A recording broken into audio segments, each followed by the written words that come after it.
Hello dear student, स्वागत है आप सभी का समृद्धि सोशलॉजी क्लासेस में। आज हम विवाह के संबंध में चर्चा करेंगे और ये जानने का प्रयास करेंगे कि विवाह का अर्थ क्या है, इसकी महत्वपूर्ण परिभाषाएं कौन कौन सी हैं, इसकी उत्पत्ति किस प्रकार से हुई और इसके प्रकार कौन कौन से हैं।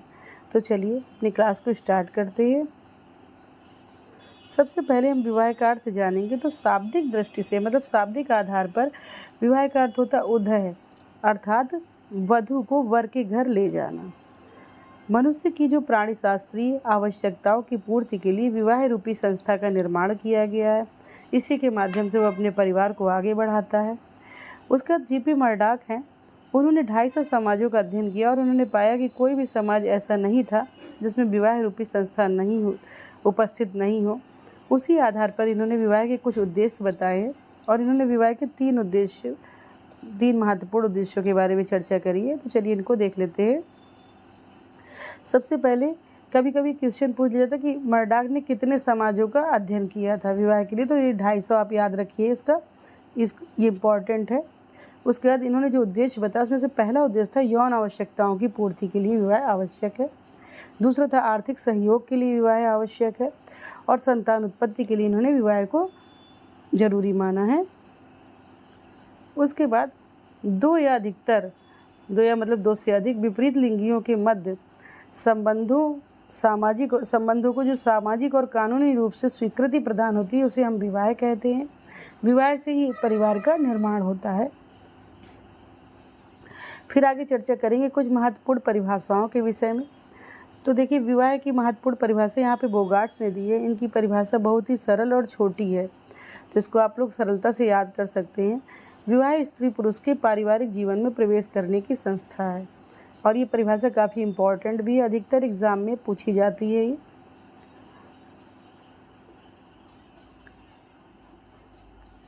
अगली परिभाषा जो दी है WHR रिवर्स ने दी है। इनकी परिभाषा भी इम्पोर्टेंट है। जिन साधनों द्वारा मानव समाज यौन संबंधों पर नियमन करता है उन्हें विवाह की संज्ञा दी जा सकती है। ये परिभाषा WHR रिवर्स की है, इसको नोट डाउन कर लीजिए या लर्न कर लीजिए। अगली परिभाषा जो है वो लूसी मेयर द्वारा प्रस्तुत की गई है। विवाह स्त्री पुरुष का ऐसा योग है जिसमें स्त्री से जन्मा बच्चा माता पिता की वैध संतान समझा जाता है। इसको आप कुछ कीवर्ड मान के इसको याद कर सकते हैं, ये भी इम्पोर्टेंट परिभाषा है। अगली परिभाषा जो है जॉनसन ने दी है।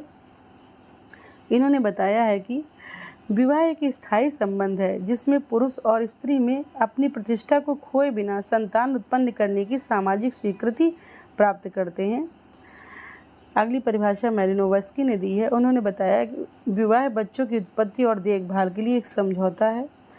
तो ये समझौता शब्द याद रखिए, समझौता इसका कीवर्ड है। इससे आप समझ जाएंगे कि ये परिभाषा मैलिनोवस्की की है।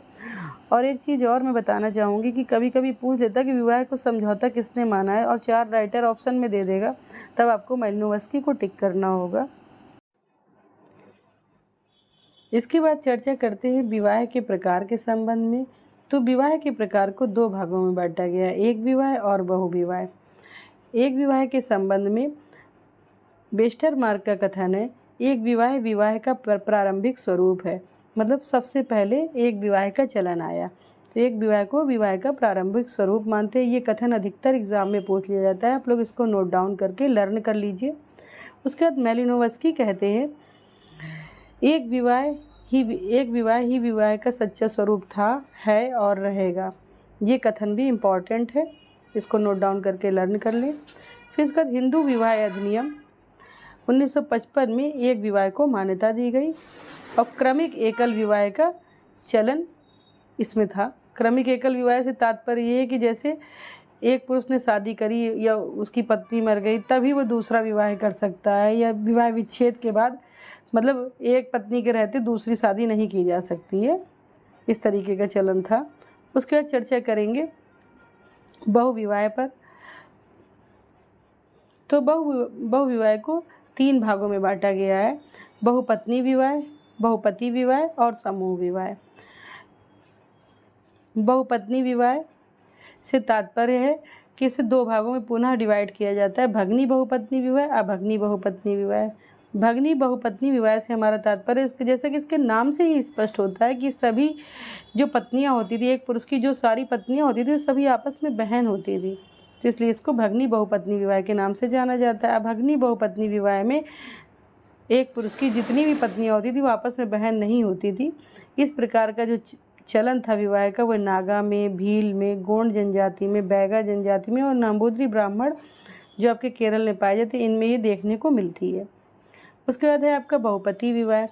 बहुपति विवाह से हमारा तात्पर्य है कि एक पति के बहुत सारी मतलब एक स्त्री के बहुत सारे पति होते थे, तो इसमें दो तरीके से इसको भी डिवाइड किया गया है, भातृक बहुपति विवाह, अभातृक बहुपति विवाह। भातृक बहुपति विवाह जैसा कि आपने महाभारत में पांडवों को देखा होगा, उनकी पत्नी द्रौपदी थी और उसके सब जो आपस में जो पति थे तो वो सारे भाई भाई थे, तो पांडवों को जो है खस जनजाति का वंशज माना जाता है। तो खस, टोडा और कोटा जनजातियों में इस प्रकार के विवाह प्रचलित हैं, जिन्हें भातृक बहुपति विवाह के नाम से जाना जाता है। और दूसरा है आपका अभातृक बहुपति विवाह। अभातृक बहुपति विवाह में मतलब जो भी पति होते थे, एक स्त्री के जो भी पति होते थे वो आपस में भाई नहीं होते थे। इस प्रकार का जो विवाह है वो नायर और टोडा में देखने को मिलता है। फिर उसके बाद चर्चा करते हैं समूह विवाह में। समूह विवाह का अलग से मतलब इसको कोई प्रकार नहीं है, और समूह विवाह से हमारा तात्पर्य है कि इसमें एक समूह के पुरुष दूसरी समूह की स्त्रियों से विवाह कर लेते थे, तो इसे समूह विवाह की संज्ञा दी गई है। इस प्रकार से विवाह के प्रकार का जिक्र किया गया है।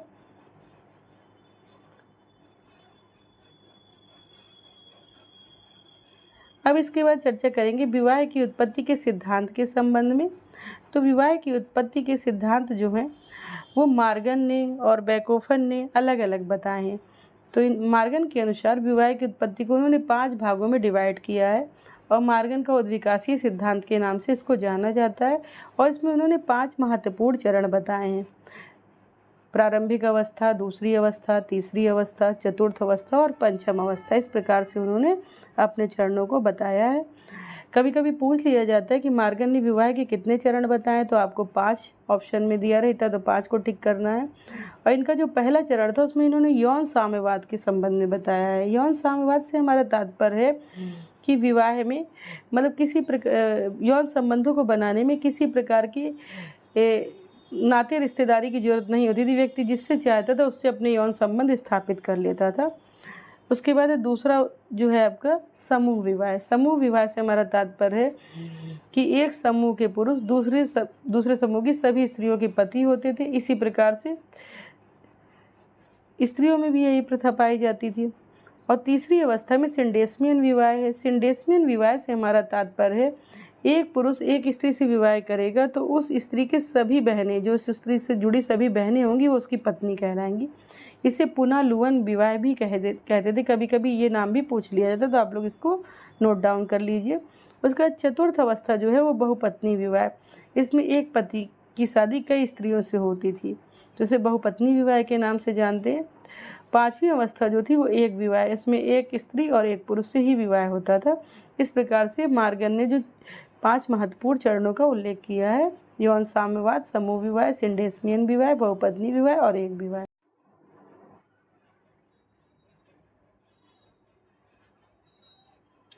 इसी प्रकार बैकोफन ने भी 3 अवस्थाएं बताई हैं विवाह की। उन्होंने पहले बहुपति विवाह, फिर बहुपत्नी विवाह और फिर बाद में एक विवाह के संबंध में चर्चा करी है। तो इसको देख लेते हैं। उनका मानना था कि सबसे पहले समाज में बहुपति विवाह का चलन था, उसके बाद बहुपत्नी विवाह आया और उसके बाद में एक विवाह का चलन रहा। इसके संबंध में वेस्टरमार्क ने भी कहा है, उनका कहना है कि एक विवाह ही सदैव से विद्यमान रहा है। मतलब एक विवाह का प्रारंभिक स्वरूप उन्होंने माना है और कहा है कि एक विवाह सदैव से ही यहाँ पर विद्यमान रहा है। उसके बाद चर्चा करेंगे विवाह से संबंधित नियम जो कि समाज में देखने को मिलते हैं, जैसे अंतर्विवाह, बहिर्विवाह, अनुलोम विवाह, प्रतिलोम विवाह के नाम से जाना जाता है। तो इसके संबंध में चर्चा करेंगे। अंतर्विवाह से हमारा तात्पर्य है जिसे एंडोगोमी के नाम से जाना जाता है। जब व्यक्ति का विवाह अपनी ही जाति, अपने ही धर्म, अपनी ही जनजाति में होता है, तो इस प्रकार के विवाह को अंतर्विवाह के नाम से जाना जाता है। और जातियों में, अनेक प्रकार की जातियों में इस प्रकार का विवाह हमको देखने को मिलता है। इसे एंडोगामी बोलते हैं। अपनी संस्कृति की शुद्धता को बनाए रखने के लिए, अपनी जाति की शुद्धता को बनाए रखने के लिए इस प्रकार का विवाह का चलन समाज में देखने को मिलता है। उसका दूसरा है बहिर्विवाह, जिसे एक्सोगामी के नाम से जाना जाता है। ये जो एक्सोगामी शब्द है, ये ग्रीक भाषा का शब्द है। इसका तात्पर्य है बाहरी लोगों में विवाह है। तो अपने गोत्र, अपने गांव, अपने सपिंड, अपने प्रवर और टोटम से बाहर विवाह करना ही आपका बहिर्विवाह कहलाता है। हिंदू विवाह अधिनियम 1955 में पितृपक्ष की 5 तथा मातृपक्ष की 3 पीढ़ियों में, कभी कभी पूछ लिया जाता है कि हिंदू विवाह अधिनियम के अनुसार पितृपक्ष और मातृपक्ष में कितनी पीढ़ियों में विवाह निषेध है, तो आपको बताना है कि पितृपक्ष की 5 पीढ़ियाँ और मातृपक्ष की 3 पीढ़ियों में विवाह जो थे वो निषेध थे। उसके बाद चर्चा करते हैं अनुलोम विवाह की। अनुलोम विवाह में जो कन्या होती थी वो निम्न वर्ण की, निम्न जाति की होती थी, और उसका जो वर होता था वो उच्च जाति का, वर्ण का होता था। इस प्रकार से देखिए इसमें दिया हुआ है, उच्च जाति वर्ण कुल का वर व निम्न जाति वर्ण वंश की वधू के बीच जो विवाह होता था उसे अनुलोम विवाह के नाम से जाना जाता था। इस प्रकार के विवाह अच्छे माने जाते थे। हाइपरगैमी इसको इंग्लिश में बोलते हैं। उसके बाद अगला है आपका प्रतिलोम विवाह। प्रतिलोम विवाह को इंग्लिश में हाइपोगैमी बोलते हैं। अनुलोम विवाह की जस्ट विपरीत होता है, मतलब इसमें जो लड़का होता है वो निम्न वर्ण जाति का होता है और कन्या जो होती है वो उच्च वर्ण की होती है, उच्च जाति से संबंधित होती है। तो इस प्रकार से जो विवाह होते हैं उन्हें प्रतिलोम विवाह के नाम से जाना जाता है। एग्ज़ाम के दृष्टिकोण से ये दोनों ही काफ़ी इम्पॉर्टेंट है, तो इनको आप लोग लर्न कर लीजिए। इस वीडियो में विवाह से संबंधित महत्वपूर्ण अर्थ, परिभाषा, उत्पत्ति के प्रकार के बारे में चर्चा की गई है। ये वीडियो आपको कैसी लगी इसके बारे में कमेंट करके ज़रूर बताएं। इसे लाइक करिए, शेयर करिए और सब्सक्राइब करिए ताकि मुझे मोटिवेशन मिलता रहे और मैं इस तरीके की वीडियो आपको अपलोड करती रहूं। Thank you.